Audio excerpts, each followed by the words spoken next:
listening to another episode of Loud About Nothing. It's me, your boy, the hottest dude in the podcast game, Sebastian Conelli. And as always, per usual, we got the cute boy here himself, Robbie boy. Robbie, say hello to beautiful people. What's going on, beautiful people? I'm excited. We got Straight Fire in the studio today, and that's what it is, you know? I'm very excited. I am very excited. He's fresh off a nationwide tour of Soldiers Play, basically being Denzel Washington. Basically, you're Denzel Washington in the studio today. I played the part that Denzel Washington originated. Yeah, I'm so excited to talk about this. He is in the Da Vinci Code in Ogunquit Playhouse in Maine coming up. Please give it up for Tarik Lowe. Thank you, man. What's up? It's great being here. Like every time I listen to the show, I watch the show. I'm fans of you guys. And every time that beat comes on in the beginning, I got like 4 bars for it. I'm like, just leave that. Just let that rock. Like, why you pull that down? That beat is hard. Where'd you get that from? Where'd we get that? Through Mike, my old friend Mike. Yeah, because that's current friend Mike. Okay, yeah, that is fire. Like we sent sample songs that we like because I like hip hop. Yeah. I'm like a New York kid. I love hip hop. When I was a kid, it was like either you liked hip hop or like Fall Out Boy. Right. And I wasn't trying to be like that. You know what I'm saying? It's crazy. I always rocked with both. You know what I'm saying? I was always my first album was Green Day Dookie. Oh, you know, and then my second album was East 99, Bone Thugs and Harmony. I love. You know what I mean? So yeah. I was always right in between, but like, so I had friends that were skaters, and then I had friends that, you know, ended up going to jail for doing street stuff. Yeah. And I loved them both the same. Sure. And I got a lot from both of them equally. You know what I'm saying? Yeah. So yeah, like I think that's been a big part of my life, just having both sides of the coin. Well, being a chubby white kid, you really couldn't ride both sides. You couldn't ride both sides. You had to pick. Yeah, you had to pick. Because if I ride both sides, everyone's like, nah, you just like the Fall Out Boy. Yeah. That's true. You got to pick. I had to pick. And I talk about it all the time, like Hot Topic was the worst for me as a kid growing up. But now I love it. Sure. And black people, I feel like, have more freedom these days. Like, to be like, I think because the skater revolution really bust into the black community a lot. Yeah. And like, now we have a lot more freedom to, like, you know, wear tight clothes, listen to the Ramones. Sure. Lil Wayne did a lot. You and I were talking about it. He did a lot we talked about it recently. For the culture. Yeah. Lil Wayne did so much for that skater culture and like allowing like the hip hop culture to like blend into the skater culture. Yeah, totally to embrace it. But like, and also being from Jersey, I remember one episode y'all were talking about like how you did. He was saying he went to school with dudes that wanted to be rappers, and you said you never went to school. No, I was shocked that you never went to school with dudes that wanted to be rappers. I went to a specialized math and science high school. That's crazy. So and nobody tried to rap. None of those science dudes could rap. No, I guess me and my friends couldn't put together the complicated syllables and rhyme them. I mean, we were too focused on gravity and friction, and acceleration. You know, yeah, so man, y'all head was in the wrong place. I wanted to be. We had people nerdy, very nerdy, when they would try to rap. Yeah, no, like Gorbachev tear this wall down. We would learn in like AP classes. What was that? Can you drop that line again? No, I forget the line, but What I was the remember line? one big line was like the line? Mr. Gorbachev, like he quoted the Gorbachev tear down this wall. Oh wow! In the middle of the rap. Quote you gotta Google that shit. What the fuck? Oh, he killed that. He ripped that. Wow. I wanted to be a rapper. I wanted to be a rapper legitimately. Yeah. For 3 months. For about 3 months. I was because my process was good. I was freestyling in the hallways, and I was good. Like my first time coming out, I was good, and my dreams ended one day. There was this kid who came to my school. He was from Harlem. His name was RC. They call him RC. And everybody said, "Oh yeah, he could battle. He could beat anybody." So I was like, "He can't beat me." So we set it up lunchtime. The whole school was there, like about 100 people outside of we call them the black doors. That's where all the black people congregated in my high school. Nice. And RC started rapping. And then I went. I went first. I went first, and I was all right, lukewarm. Yeah. And then RC started rapping, and I had an Echo shirt. This is going to tell you what year it was. I had an Echo. I loved Echo. Oh, I loved it too. Mark was my boy. And he hit me The with dentist. a line. He said something. RC, I'm the best. I pull these guns. They go boom, boom. Echoes in your chest. I was like, oh, the whole school was like, I didn't know what to say. I'm like, Did you write that? That's what I said. Did you write that? You wrote that? You said that? I said that, right? I was like, you wrote that? That was you. I didn't know. I was so impressed. You know what I'm saying? And then after that, I was like, you know, I'm gonna step out. I'm gonna step out of the rap game. So one and done. I left the rap game. Yeah, one and done. He came from Harlem and took down all New Jersey. This guy, RC. Yeah, he did. He did. I don't know where he's at nowadays, though. I'm not sure. I thought I saw him deliver an Amazon package to my hopefully to my house UPS, because they're doing good right now. Yeah, they're doing good. Six figures? They're killing. Are they really giving 6 figures? 6 figures for UPS. It's a For real. living. That's a good living. That's a living. King of Queens, you can't even make that show. No, he would have a jacuzzi. Wow. You would get a nice jacuzzi. Yeah, no wonder why Leah's with him. She saw that 6-figure future. He's like, what? Let's talk about this play. First play you were ever in, right? Soldier's Play was the first play I've ever been in. It was like going from 0 to 1,000. You know what I'm saying? Like to go from never doing a play to being in a Broadway national tour with one of the greatest directors of all time, Kenny Leon. Yeah. It was amazing. And I think for me, when I walked in the room, I knew that people were gonna know I don't come from a theater background. Everyone else had a master's in fine arts. Damn. How'd that make you feel? Were that you made me know. Or? That made me know that I gotta come there with my chest out a little bit because I don't want anybody to get the wrong impression. So you're instantly like being like, I'm on the defense if I have to prove myself that I deserve to be here. Exactly. And I think I always maintain that kind of stance. How do you do that as an actor though?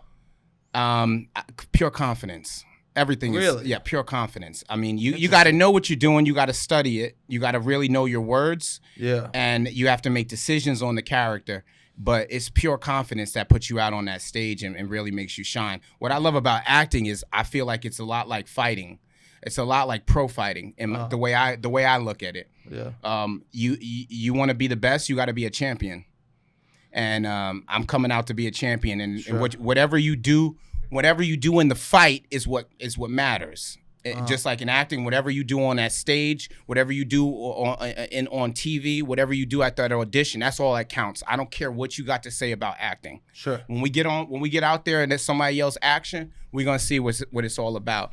Yeah. And that's why I look at acting like pro fighting. You gotta really think about it. Sports and acting or music or whatever, it's all linked because at the top level, those guys are getting paid hundreds of millions of dollars. You know, these guys are as rich as hell. So if you look at acting and you say, okay, I want to be at the top level of acting, you gotta be willing to put in the work that those people that get into top level of sports put in.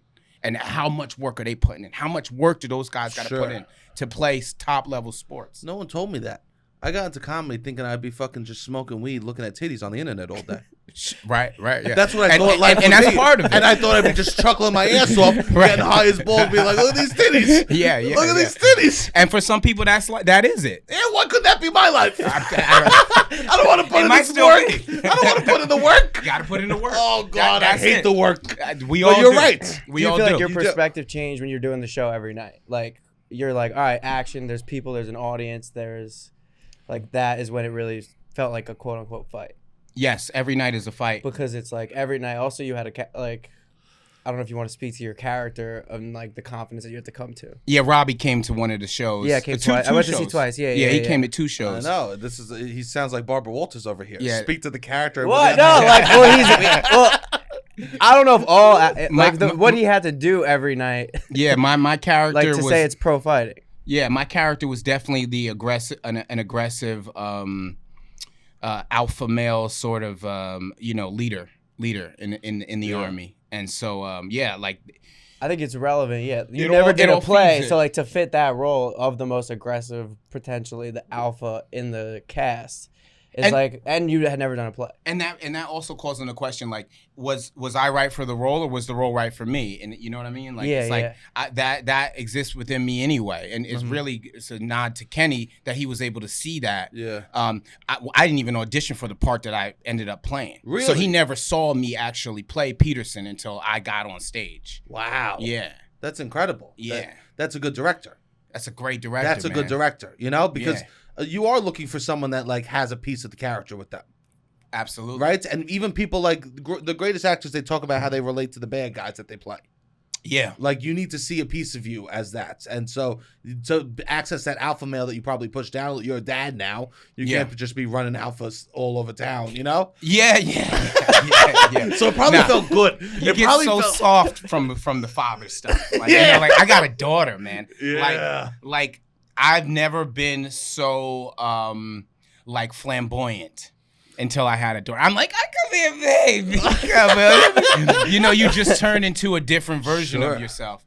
But that's so beautiful. Yeah, it's really the most amazing experience I've been a part of. You know what scares me the most is when I go back to Staten Island and I see kids that don't change. Right. You know what I mean? You don't want to be who you were at 20-something.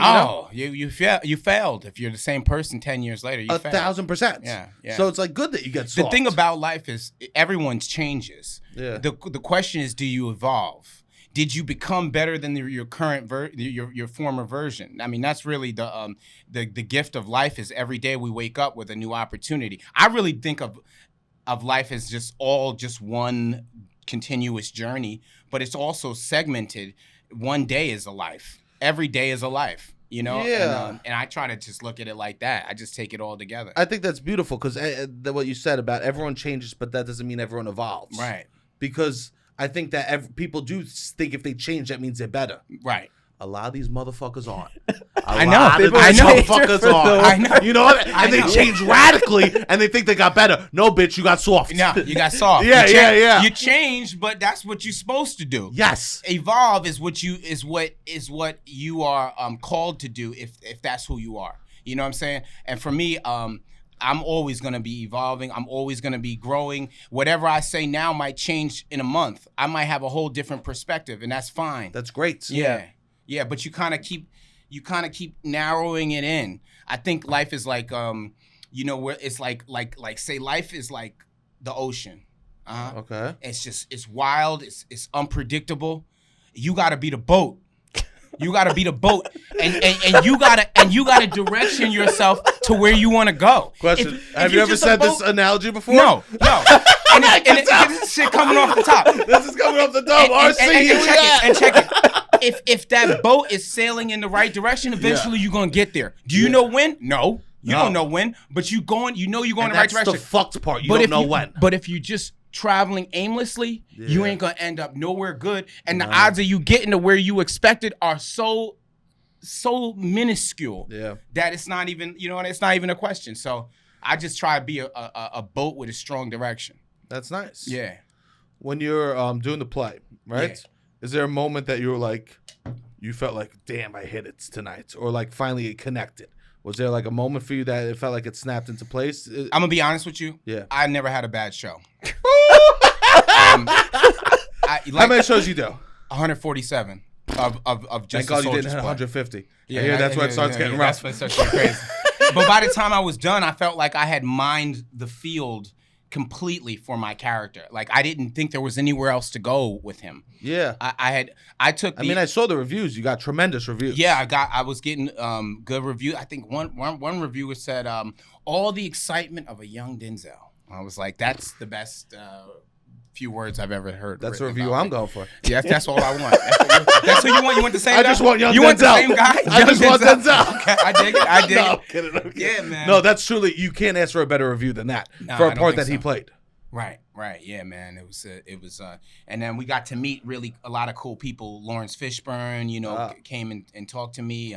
Keith David, LL Cool J, Russell Westbrook, Kamala Harris, just a bunch. I mean, just names and names. Isn't it interesting the VP came last after Russell Westbrook? Yeah. Well, I mean, you said Westbrook. Then you said the VP. Yeah. My auntie. My aunt came. Yeah. It was lit, man. It was a lit. It's been a crazy 10 months for me, to be honest with you. Sure. I've just been on tour. We went to 10 cities for that. What was yeah, go ahead. I got off tour, moved my family to a house, set up the house for a few days. I slept there, right back on the road. That must be brutal to have to walk away from your family like that. Yeah, it is. But you know what? Men have always had to do that. Men have always had to go off and work and And you connect to that. And yeah, I connect to the history of man has always been like that. It's for 6,000 years we had to go off and leave the family at home, go to wars. Yeah. We had to go out and hunt before that. You know, we've always been people that have had to go out and get it and come back home, bring it back home. So sure. I'm just playing my position. You know what I'm saying? You really have a very masculine spin on going on the road to do plays. Yeah, right. You're like, man, always had to go to war. Pro fighting.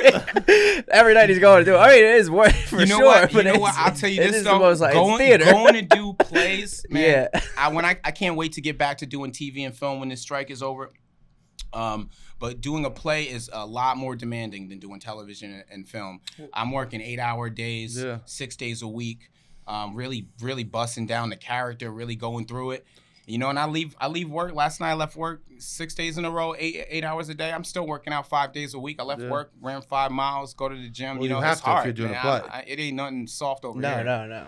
Well, I heard that like a plays are an actor's medium. TV and film is a director's medium. Absolutely. I mean, if you're an actor, your first love for the craft will probably be theater. I mean, I'm a live show type of guy. I love a live show. Of course. Well, that's where you shine. Yeah, I love a lot. An audience makes me feel alive. Yeah. I forget how sad I am. I forget all the bad shit 100%. I did in life, all the mistakes I make. To forget is the most beautiful thing that happens on stage.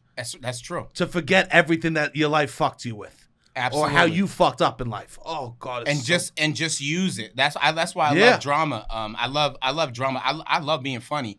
Yeah. But I love drama because it really connects me to pain and to things that I feel intensely about. Sure. And so it's for me the most satisfying work that I get to do. And you probably feel less. You release the pain a little bit, so then you're not holding that in your daily life. Yeah, I'm very happy in my daily life. You know. Yeah.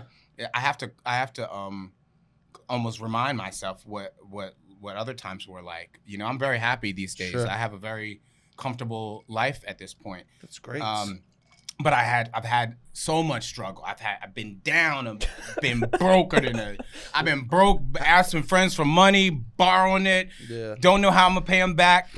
And then I went up. Yeah. And I went broke again. To go up and back down is hard. The worst. And then I remember the last time I was broke, I remember I thought, man, I ain't never being broke again. Why'd you stop drinking? I thought that I wouldn't hit my peak if I kept drinking. That's real, man, because everyone says rock bottom, but you were like, I'm not, it's about the top. When I stopped drinking, I was in Grenada. At a little villa that we rented on the beach. I had plenty of money in the bank, and I was doing fine. But I knew that there was some place I'm supposed to go in life. I just always felt called. There's somewhere I'm supposed to go in life, and anything that stops me from being great is gonna prevent me from being whatever I'm supposed to be. And so I felt like drinking was stopping me from being great. It was taking time away from other things that I need to be focused on. Sure, it's not even the night that it takes away. It takes away from the next day. Right. More than anything. Right. And then where's your motivation at? If you start your day on a low, where's your motivation at? When you gonna get it at 5 in the evening? I know. You know what I'm saying? Like, yeah. So yeah, that's why I stopped drinking. But it was tough at first, but it was the right move. I think about that shit. I'm over drinking a little bit. Oh, everybody tells me that. Everybody tells me that. I could imagine. Everybody that's considering quitting drinking got to be telling you that. Everybody tells me, baby. That. Yeah. I'm like, come on. What do you mean? Come on. Put your money where your mouth is. The thing about it is, it's I've quit other shit. No, but drinking is a hard thing to quit. Because of New York. Because there's all these social factors that make it so easy to drink. Yeah. It's really so you have to be so intentional about stopping drinking. I know. And I wanted to stop drinking since 2015. I stopped in 2018, but I actually walked into an AA meeting in 2015, and I was like, wow, this is really good. Mm-hmm. Left and went and partied. And did that for 3 more years. Sure. You know what I'm saying? So like it wasn't until I was like, I'm never gonna drink again. Yeah. I remember I had a conversation with my father, and he's like, you know, if you slip up and you drink again, it's okay. You can just stop drinking again. I said, Dad, I'm never gonna drink again. Sure. And maybe that's just how I felt at the time. Yeah. But I've been able to hold on to that. You know what I mean? And it's just pure intention. And now that I have more things to lose, I just can't. I couldn't risk it. You know what I mean? Sure. Yeah, and being on the road's dangerous. Oh man, I would have. I mean, look at me. You know what I mean? I would have gotten into a lot of trouble if I was drinking. Imagine 4,500 people in a seat at these shows, and then I go out and backstage afterward. I go out afterwards. You know, side stage it's pandemonium. What was the best city you went to? Your favorite city to perform in? You know what? It had to be Atlanta. Atlanta. We did the Fox Theater, 4,500 seats. That's 4 Broadway plays at once. Wow. Oh wow. You know what I'm saying? So to oh yeah, play that's that almost volume, Radio City. Yeah, I mean it's huge. Yeah. To play that volume and to feel, you know, when I got my first laugh, that's first of all the most nervous I've ever been in my life. Sure. Really? On stage Before the Atlanta show? Before the first Atlanta show, it's the most nervous I've ever been in my life. What's nerves look like for you? Because you're nerves look like for me. I look exactly the same. We'll never doubt that. We'll never say anything less, Tarik. Okay, we'll never say anything less. I don't mean to doubt your alpha. Okay, yes, sir. From the outside, you'll be like, this guy looks like a rock. Yeah. From inside, I'm a young butterfly. My heart is just fluttering, and at one point I actually thought I was gonna pass out because I didn't know that I was getting enough oxygen to my brain. That's how nervous I was. Yeah, you just need to take a couple deep breaths. Yeah, totally. And even before my first line, I was just like, just get this line out. And then once you get that line out, it's just like going back to the pro fighting thing. Yeah, it's just like once you throw that first punch, that first jab lands, you're like, all right. Good. I'm straight. I know how to do this. This is what I do. You're on the ride. Then. Exactly. And to receive the love that we got out there. But LA is always, you know, is special too. We did LA for 32 shows. We played the Amundsen for 32 shows. Wow, that's awesome. That was special. Robbie saw some of those shows, and Atlanta's nice, so because it's such a black city, and this is like a black play. Yeah. So I'm sure it was like they really appreciated it there. Yeah. We got a lot of love out there. More than LA, which is a corporate town. There were a lot of black people come to the LA shows. Really? So I love a lot of Black Hollywood was there. You know, like I love that so Hollywood much. Came. Yeah, that's so cool. Yeah. So you live in Germany. I do. I live in Germany. I go back and forth between LA and Germany. Yeah. And but my house is in Germany. Yeah. What part of Germany? Dusseldorf. Yeah. Almost sounds like a joke. I know. It feels like a joke. It feels like a joke. What does your dad say to you when you tell him that you live in Dusseldorf? My dad knows I'm crazy. So I tell my dad something, he's never going to say anything other than, well. When he sat you down, when you sat him down, go, Dad, I'm moving. He goes, where? He goes, Chicago. Where you going? Tennessee? You go, no, Dusseldorf. We're moving to Dusseldorf, Dad. Yeah, what'd he say? You know, my dad respects economics, and he knew that my overhead would stay low if I was there. Now I lived in some of the most expensive cities in the world. Sure. You know, and so for me to go and pay considerably less money than you would pay here for that, my dad was all for it. He was you know. And he knows I'm a guy. I travel a lot, but I'm always gonna come back home and show love, you know, to my family. So what does it like? It look like there? What does around your house look like? Farms. It's farms. Yeah, by me, it's farms and like it's very family. It's like parks. I got a park right next to my house. I got like a nice little walk area. It's real family. It's family. There's no Black Americans out there though. If there's one complaint I have, it's like that. It's like there's Africans out there, and then but there's no Black Americans. Oh yeah. So like, which is kind of cool because a lot of people meet me. I'm the first Black American a lot of these people encounter. Yeah. And I like to be a representative. You know what I'm saying? So I feel like I'm a strong representative. If I'm the only one you met, you think, I'm cool, man. So you're setting narratives that aren't even real. Exactly. They're real. Yeah, for you. For me. Well, that's fun. And plenty of others. Yeah. What are you out there? Is there any like interactions you're like, wow, I can't believe that they didn't realize that, or something that you had to tell these German people that they had no idea about a Black American? One time I was at a guy's house and he was talking about his grandfather. Yeah. And he was saying that his grandfather didn't like Americans. And he said, yeah, man, my grandfather was a prisoner of war in America. And so it really hit him really hard. And I'm putting 2 and 2 together, and I'm going, grandfather was a prisoner in America. Your grandfather was a Nazi? Yeah.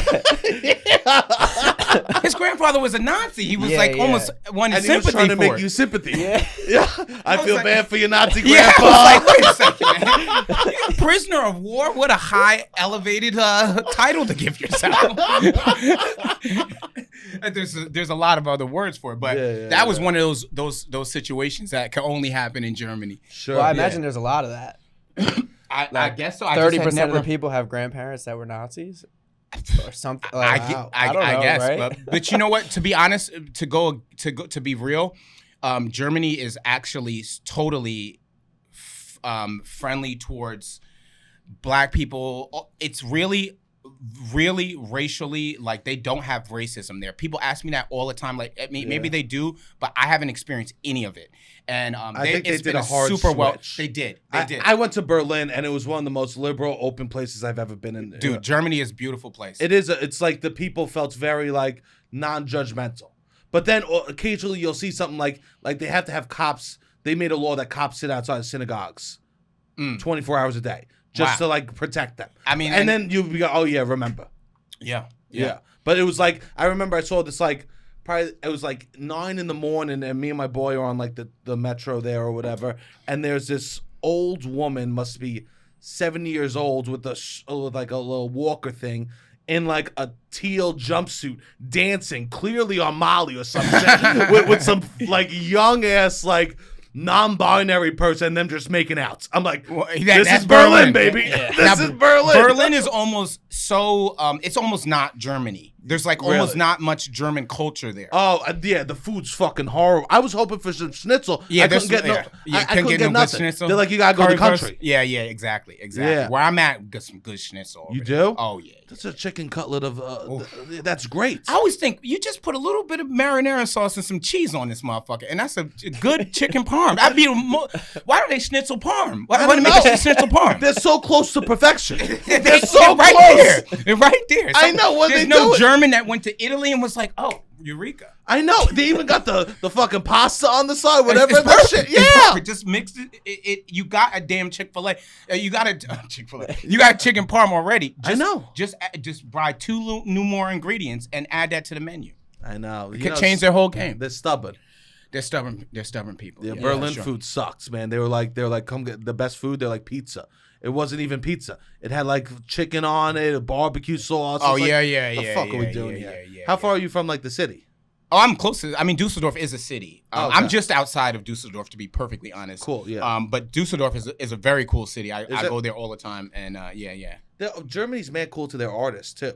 They like subsidize a lot of like visual and audio art. Well, you know what I find about Germany? It's not a very artistic. They don't breed artists like America. For some reason, something about America, we just love artists.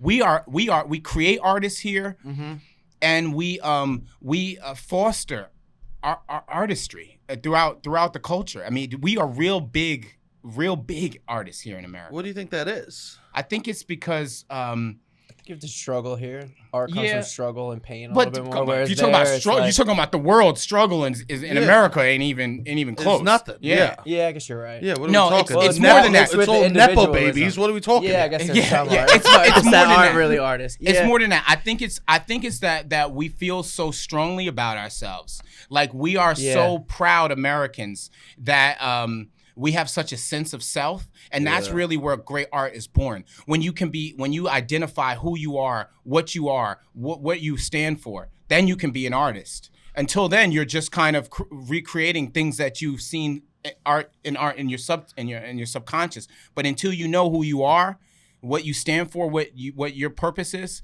you can't really be a full artist. Yeah, I had a teacher once tell me, being like, it's your job to be an interesting person, Sebastian.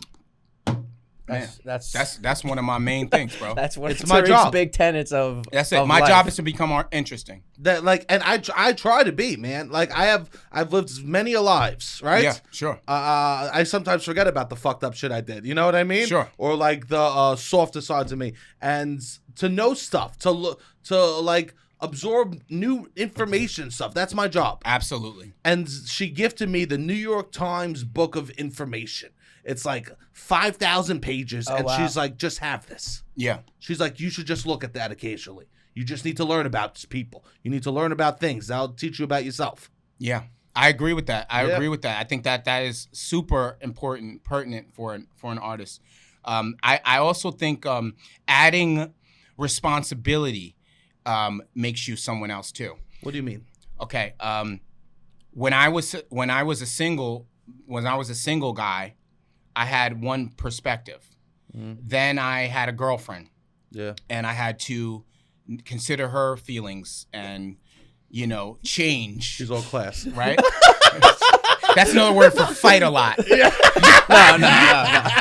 I had to consider her feelings. Yeah, of course. And then we got married, and then we had a child, right? Now I have more responsibility. And carrying that has made me a better person.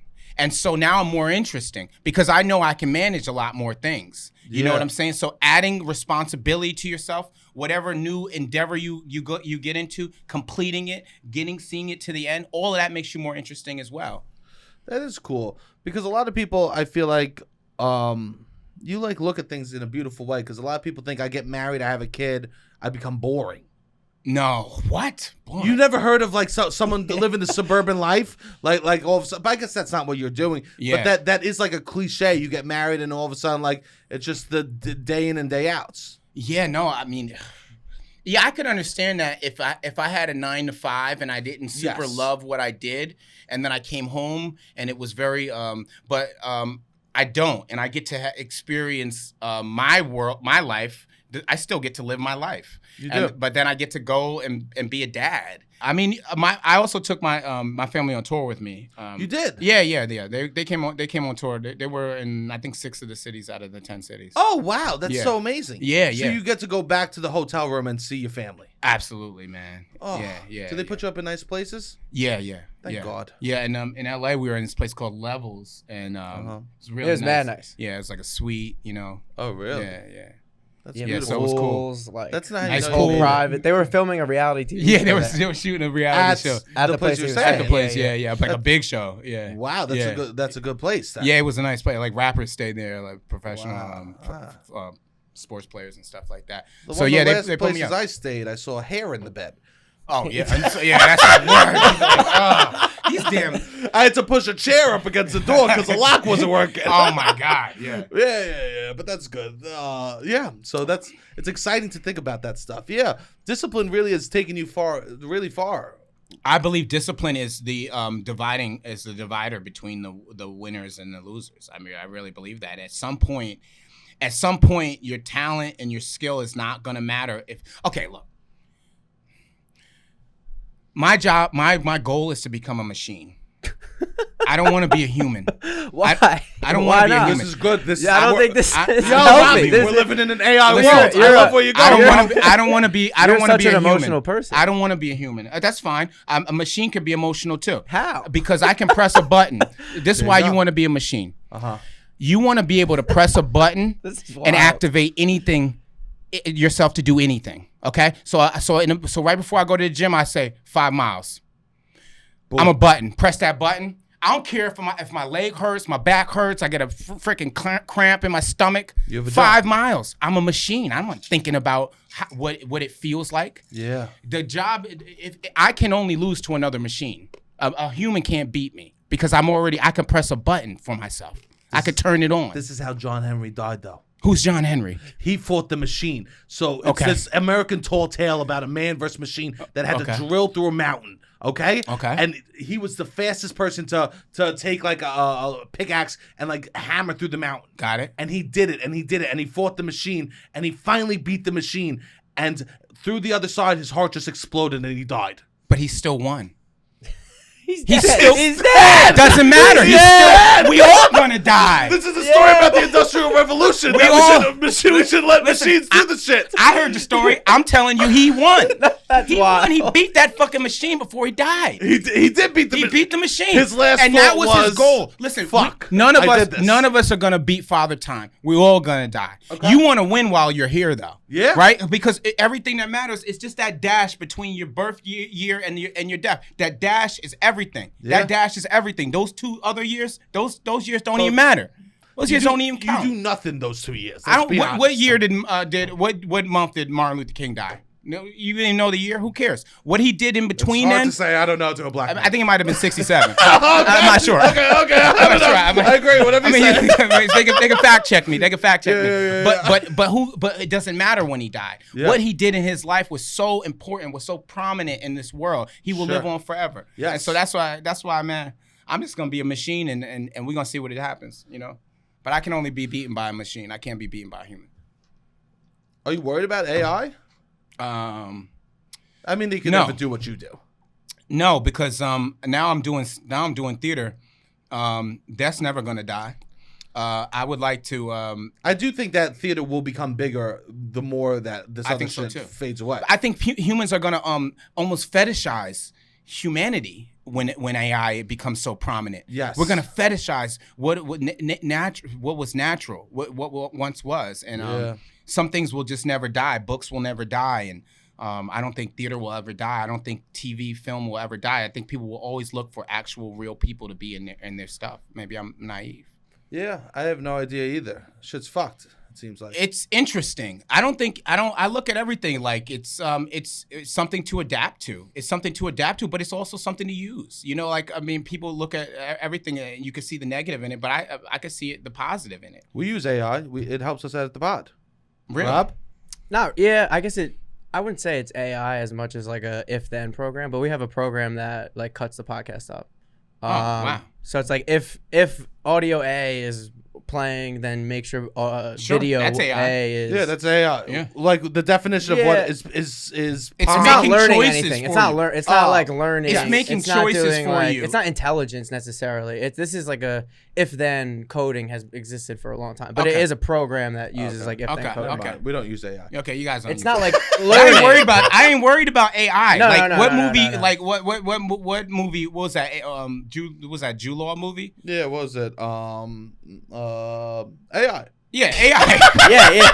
What's the name of that movie? I'm not worried about it. I'm personally not worried about it. But like, let's get these contracts right with the strike and everything, and like make sure that in the future, if they try and do some crazy stuff, we're protected. But I agree with that. It's because you have to think about. I don't think about like the future. Like, you have a kid, so you have to think about like what the world's gonna be. Yeah, I mean, the world will be what it will be for her. I think, I remember my grandfather told me, he said, it was Y2K was coming up, and I was like, remember that shit? Oh man, it was crazy. Remember Y2K? I thought it was going down. And I told I was talking to my grandfather at that time, and I said, man, Granddad, you think, life, the world is gonna, like? He said, they've been talking that shit forever. Yeah. They've been telling me the world was gonna end when I was a kid. And I took that in, and I'm like, yeah, true. He lived through all these bomb scares and all this stuff. Went to war, got shot. Went to World War II. Became a staff sergeant. Nazi or no? He was on the right side. Okay. I'm just checking. Brothers could never be Nazis, man. And you never see no brother with the thing on him. So I'm not. The world will be what it is for her, and my goal is to just prepare her for whatever circumstance happens. If it's great world that we're living in, cool. If it's apocalyptic world we're living in, she gonna know how to handle herself. Sure. And so that's my job as a parent, to just instill the right values and skills into her. It seems that like you've come so far in the last like 10 years. Who you are as a person. Oh, even man, 5. It's been less than that. Really? Yeah. Even 5. I would say because he was a party. He was a party guy for sure. Yeah, you were a party guy. Yeah, I was out there. But evolve or become extinct. You never go, what would one hit of E do for me again? Nah. That's beautiful. Nah, because it wouldn't do nothing for me. I have a different kind of high, man. You know, I got a different kind of high. How long did it take you to feel that high? Because you went through a period of probably adjusting from that and living in a low for a while. Right? When I stopped drinking and stuff, I disconnected from people. I disappeared. As I disappeared. I disappeared. I didn't go out like that. I had to. I had to reinvent myself, and I had to. And what I did was I started. That's when the machine mode started kicking in. I started working out. Would you working read? Out? Would you just read everything? I would wake up in the morning, listen to motivation, listen to T.D. Jakes, listen to Jim Rohn, listen to Les Brown, listen to Tony Robbins, listen to Eric Thomas. These are the people that built my foundation that I have today. Everything I have is everything in my mindset has come from these men.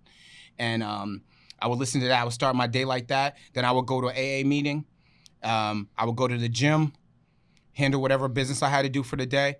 Yeah. Go for a run at night. Yeah. I was a machine. You know what I mean? And I did that for probably 2 years. Seven days a week I would work out. And when the happiness starts? The happiness started probably when I met my wife. I started having a different level of happiness. And you were fucking ready for your wife. Right. Because I meet so many beautiful women. Oh, yeah. Wonderful women. Sure. And all perfect. Beautiful women. Right? No, so beautiful. But I'm not ready for them. And that happens. That can happen. I'm just not ready for the nothing. time. You have to line up. You guys have to line up. If I would have met my wife a year prior, when I was wild as she would have liked me as a person because I hadn't changed who I was. You're charismatic. But I wasn't. You're a piece. But she wouldn't have wanted me as a mate because I wouldn't have had the qualities that she needed. So your timing has to line up. You know, and I think a lot of getting in a relationship is also. It's getting to a place of deserving. Go on. When I met my wife, I deserved her. You know what? That's so fucking beautiful. It's not even a joke. That's not a joke. I don't feel like I deserve shit. No, but I take. But I still take. But you do deserve. You do deserve. I know, yes. But I still take. But then when you feel like you don't deserve, as you're taking, you go, this ain't for me. You push it away. You push it away. Yeah. Because you go, I don't deserve. Yeah. When I decided to become in a relationship with my wife, I told her. I love that phrase. When I decided. Yeah. Because you do have to decide. Love is a decision. It's absolutely a decision. And then the commitment part is even a stronger decision. This is an early morning episode for us, if you can't tell. Yeah. We're fucking on that shit. Yeah. Fresh off the cold brew. Yeah. Celsius in the veins. Bro, the seasons are changing. People are going to make that great migration. That great migration when the summer's over happens. From the iced coffee to the hot coffee. Oh, I could already see it happening. I see it happening. People are reluctant and the stubborn people won't change, but most people will switch to the hot coffee. And I'm mad excited because this year, I'm doing hot coffee with CBDs in it. Yeah, we have those delicious smelling CBD beans from Sunset Lake CBD. You know, it's awesome.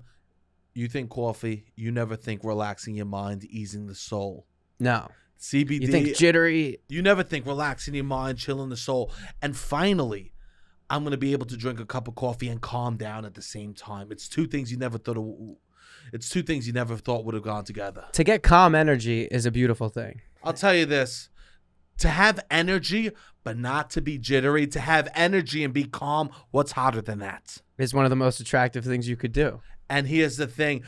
People that like their smooth iced coffees, they're going to stick to it, and their hands are going to be trembling from the cold. People that like their hot coffee straight, their hands are going to be trembling from the speed. Me, I like my hot coffee with CBD. I'm going to be smooth as old Matthew McConaughey could be, baby. We love somebody who has a sense of purpose but isn't too annoying about it. It's truly the ultimate. It's like driving down a hill. You just hit the brake occasionally. Well, grab your coffee now before they sell out for the season. Using the promo code LOUD, the promo code LOUD from Sunset Lake CBD. As always, they have those delicious gummies. They got some of my favorite out there. Good vibe. Where we at? They also have tons of sleep gummies, all that stuff. So go check out Sunset Lake CBD. Use the promo code LOUD to get 20% off your entire offer. All right, back to the show. If you had to choose, you could only do plays or you could only do TV and film the rest of your life. What are you choosing? I'm gonna have to go TV film You would. Why is that? I fell in love with acting through TV and film. You know what I'm saying? Like when I watched Denzel and Will and some of these guys, Sam Jackson and Don Cheadle, just different, Terrence Howard, just different guys I just loved, Leo and Rob and Rob who? De Niro and You're dropping small first names. Bobby, you know, Matt, yeah, Matt, you know what I mean? yeah, Matt, the Seth, other Matt, you know what I mean? yeah. Seth. All four Matts. When I watch these guys, they inspire me, and I thought that they were like superheroes. Yeah. So I get that from stage too, but like that's what I always wanted to be. That was the alpha and omega for me. I just found out that theater is going to prepare me for that so much stronger. How does it prepare you? Well, I did 147. By the time this year is out, I will have done 184 shows within 1 year period. Yeah. Every single night I'm on that stage, I'm trying something. Yes. I have a different intention. I'm approaching it a different way. I've gotten so much practice being present and making choices that if you haven't had that level of experience, you ain't messing with a machine, bro. Sure. Well, you talk all this machine. You're extremely charismatic, emotive. Like you're living in Germany right now. Well, no, I mean, there's people like you've talked to me about how the people in Germany are like not bored, but like they're more machine-like, I would say, in the way that they live. I guess I don't know. I don't want to say this the wrong way. You know what I'm trying to talk about? I don't want you to think that when I mean a machine. No, that's what I'm trying to say. That's what I'm saying. That doesn't mean I'm absent. I don't think. Yeah. It's just that feeling and it's just that those other things still exist, but how I operate is a machine. Who taught you this? My grandmother. Your grandmother. My grandmother told me the whole game. She taught me life. She taught me how to operate. Even before I could take in those thoughts, she taught me all of this stuff. She taught me to remember the simple things that people say. Remember, a penny saved is a penny earned. Mm-hmm. Remember, just the common phrases that you hear are all true because wisdom is ageless. Yeah. It's ageless. It's really nice. I spent a lot of good time with my grandpa before he died too. Yeah. And I always look back. I'm very happy with myself that I did that. You know? It's important. It's so important. Like, and I try to do that with my parents now. Yeah. You know, I'm like, I don't want to fucking miss that. Yeah, I know. It's crazy. Like, you know, it's almost like when people die, like all my grandparents are dead, you know, that regime is over. And now the new regime is my father, my mom, and my stepmom, and different people that are in my life. But when they pass, then I'll be up.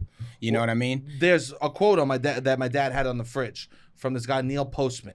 And it said, "Children are a message we send to a time that we will not see." Children are a living message to we send to a time that we will not see. And That's remember, great. it didn't clock for years and years, but I would see it every day. That's great. So I think about that, you know? Absolutely, man. Yeah, absolutely. I think that is a very powerful quote, and if done right, then you should send a good message for the future. I know, right? Absolutely. And it's beautiful you have a kid with that now. Because you get to embark the wisdom and mistakes you've made and teach them. Yeah, man. Having a kid to me is you get such joy because, you know, like I think about I'm recreating my life experience through my child. What would have been what would I would have loved to do when I was 2, right?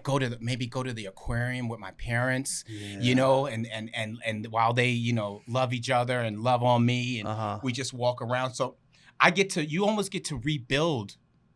You get to fix some of the cracks in your youth with your child. It's like a second chance. It's beautiful because you get to it's like being reborn. You almost get to see life the way you never saw it. You don't remember being 2. No. You don't remember when you first walked. You watch somebody experience the whole beginning of life. It's magical. And as an artist, to me, it has freed me up so much. I have lost a lot of any fear I had about walking into a room, and it's gone because I know I got somebody I gotta really take care of, and she basically puts this world into perspective for me. Sure. Acting is cool. That's my job. I love doing it. It makes money. That's the only reason I do it. I love it and it makes money. Yeah. But my family is what my life is about. Because if all of this shit went away, I could go to the woods and stay and be with them and be happy for the rest of my life. That's so fucking beautiful. That is beautiful. And most actors don't have that shit. It's so uncommon these days. It's interesting. Well, because people can't afford it. I understand. That's most of the issue. I understand that. Well, there's also the selfish fucks. Well. You said you like raising the family in Germany, and you would rather raise the family in Germany than Germany is safe. Germany is clean. They really take care of their people. We have ultimate health care. Yeah. Just a million reasons. The school. Are you a citizen there? I'm a permanent resident. Okay, Yeah. So when you have a child in Germany, they give you a permanent. You can get a residency permit. That makes sense. So, I'm doing that, and like I said, I've been in America more than I've been in Germany over the last whatever years. So it's been it's interesting having that, but it's almost like I feel like Germany is Earth, and I'm like an astronaut. I listen to Rocket Man every time I'm on a freaking plane. I'm like, be a long time. Because I really feel like that. I go off and I go and explore the universe, and then I come home and bring all the spoils back. That's so beautiful, man. Yeah. I'm really happy. This was a nice conversation for me to have. I feel like I love you guys. You gave me life. Yeah. You put a little life in me. Yeah, you guys are really awesome. I listen to Loud About Nothing all the time. You guys are funny and just topical, and I love the shit you guys say. So I'm a fan. You know what I mean? Thanks, man. Yeah. A lot of it's hard. Doing this shit's hard. I bet it takes a lot of me. Yeah. Just like this industry's wearing me down to nothing, bro. Talk about it. I just feel like I have nothing in my life. I feel like I've given up everything. I feel like I've given up having a family. I feel like I've given up having a proper career where I make money. I feel like I've given up everything for what? I used to think that. I mean, you were in a similar. I feel like when you were I met you when you were 32, 33, and you had just done a movie. You had just done a film festival, and then you were back in the city. Yeah. And you were like, Robbie, don't ever be broke. You don't ever want to be broke because it's the worst feeling in the world. Being broke as an artist is very difficult. I'm broke. Yeah, I've been broke my entire adult life. But see, this is the thing. I have friends that were born rich, and they're unaffected by even positive swings in their finances. Yeah. Being broke is a blessing, because when you get money, then it's really something you celebrate. Yeah. You can't celebrate every some little shit win. You had it the whole time. Yeah. So like, I love all the struggle I felt. I love all the times that I got told no for an audition that I freaking killed. You know, I love all that stuff, because now when I get told yes, I go, yeah, I knew it. Sure. I knew that. So I mean, it's hard when you're to tell down. people. When you're down, how do you keep the optimism? I believe in myself. Lows. You believe in yourself. I believe in myself. Yeah. Listen, it's all gonna start and end with you. It's all gonna be how you feel about yourself. Yep. If you feel like you're supposed to be there, then you're gonna do what you need to do to get there, and you're gonna deal with the hard parts. It's nothing. I can't say nothing like a mom would say to you. Yeah. Because I don't know that experience. What I can say is that really get great at what you're doing. Yeah. Get great. Keep looking to become the best you can be. If you're the best, you undeniable, bro. Nobody can mess with you. When you walk into that place and you know who you are and you sharp with it, nobody can mess with you. Sure. Machine. How do you feel about Bert Kreischer taking this the machine?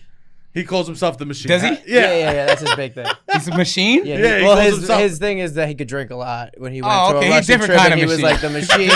He could do 30 shots of vodka. He's a different kind of machine. You know, there's like factory machines, and there's different kind of machines. Yeah. But nah, I mean, I don't know. That's just kind of my way of looking at it. Like, I know that it's a lot. It's hard to be an artist and really go out there. But yo, if you really got it, and you got it, you know what I mean? Like, just buckle down and just know who you are and just keep grinding, man. I remember the first time you saw Sebastian perform, you called me the next day and you were like, "Who is that guy? Yeah, he's got something." Yeah, for sure.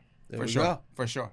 He's like, I don't just say that. You know what? But COVID fucked with my head. You know, COVID fucks with your head. Sure. You know, it took whatever. We but the weeds of this shit. But no. I like this. I like this talk, because this is real talk. Like, people live this life like as though everything is just rosy, and like, I wish more people were just honest about their experience. Like, how about this? Yeah. Oh, you see couples, right? They be together for a year or 2 years or whatever. They mad pictures, right? Then they break up, pictures erased, nobody talk about it. Nah. Right? It's like, yeah, but that is actually interesting. The interesting part. Yeah. That's interesting. What was the wedge that broke that love? Yeah. And is that reconcilable, or is that something that there's something interesting in that? I think that if there's one fault that we have with this internet and social media is that it's really just it's sugarcoating life, and and obviously that's a cliche, but it's not shit. I love Howard Stern. I love people that because he's willing to break it down and just actually talk about what's happening. Gary fucked up in the studio today. Yes. Yeah. Let's talk about that. That's interesting. I would love when Gary would get That's ready. interesting. But Gary's doing a great job today. Not interesting. No, not interesting. Mistakes are interesting. You ever see those Japanese bowls with the cracks with the gold in it? Yes. Right? Yes. Why they put gold in the cracks in those bowls is because our breaks, our flaws, our problems are what make us unique. Right. Especially when you seal it with something like gold. Yeah. And that's the only way you can fix things. And I think that's what comedy is. Because we broken. Yeah. We're broken people. And we seal it with gold. That's it. We let the people take the fucking gold. Right. And then every day we have to paint new gold. We give away bowls all day. Yeah. We give away cracked bowls. Yeah, it's true. This is nice. I needed this. This was a good convo. I hope you had a good time. Absolutely, man. I know that I love talking with you guys and being honest, man. Being real. Like, my name is Tarik Lowe. You're gonna see a lot of me, and so I just can say, hey, I love life. I love what I do. I love my family. I love the world. I love spreading positivity, and that's my story. That's beautiful. Well, thank you for coming on. Check me playing Fash in the Vinci Code. The Vinci Code. You're going to be in Rhode Island at all in August or September. I'm going to be in Maine at the Ogunquit Playhouse. Let's do that over. I think it's from September 24th to the 20. I'm sorry, from August 24th to September 23rd. What? Oh wow, that's Sebastian's birthday to your birthday. Oh wow, that's nice. That's good energy right there. Very good energy. Yeah. What part of Maine is that? Ogunquit. Yeah, but where is that? Is that far north or is it by the border? I think it's 45 minutes outside of Portland. Yeah, it's like a half hour outside of Portland. It's right on the ocean. Yeah. Oh, that's gonna be so nice. Yeah, the weather there is gonna be I can't wait. Sweatshirt, shorts. You're gonna be having. I can't wait, man. I hope that's New England. Yeah. I'm gonna have my family out there with me too. So we're gonna just enjoy. So nice. Yeah. So. Robbie. I'm doing a show September 14th, 9:30 p.m. 30. Come out to that. I'm excited. If you listen to this podcast, please use a promo code LOUD, LOUD, to come to the show. It should be $10 if you use a promo code LOUD. Also, if you like this episode, Tarik was on before. Check that out. And that's pretty much it. Follow the YouTube, follow everything, follow the clips. Beautiful. I don't know. I got a ton of shit. Follow me on Insta, Sebastian Conelli.